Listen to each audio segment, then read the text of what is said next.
Со 7 гласа за, Советот на јавни обвинители го избра Анел Фидоски за шеф на Скопското обвинителство.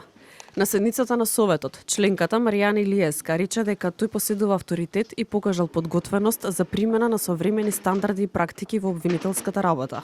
Додека пак досегашниот јавен обвинител на Скопското обвинителство и кандидат за уште еден мандат, Гаврил Бубевски, со 5 гласа за, извиси во трката. Сите петмина кандидати кои конкурирале ги исполнувале формалните услови, рече председателот на Советот Башким Бесими, кој даде поддршка за Фидоски, а беше воздржан за Бубевски.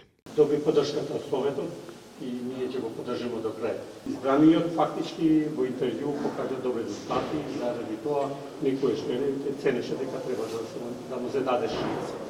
И веќе му дадовме шанса. Покрај Анел Фидоски и Гаврил Бубевски конкурира и Тања Трајчевска, Дејан Петрески и Спасенка Андонова. Трајчевски и Андонова добија по 1 глас за, а Петрески не доби ниту 1 глас за. Фидоски на јавности ја познат по високопрофилните предмети. Убиството на членот на навивачката група Комити, Никола Саздовски. Тенковски делови против поранешниот премиер Владо Бучковски, кој заврши со застарување по преквалификацијата на делото.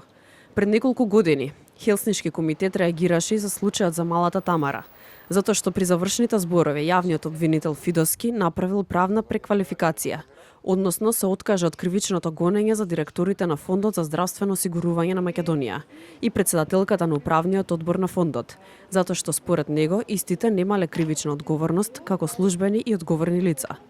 Инаку Советот на јавни обвинители со 10 гласа за го избра актуелниот, но и единствен пријавен кандидат за обвинител на основното јавно обвинителство Тетово Бесир Алију.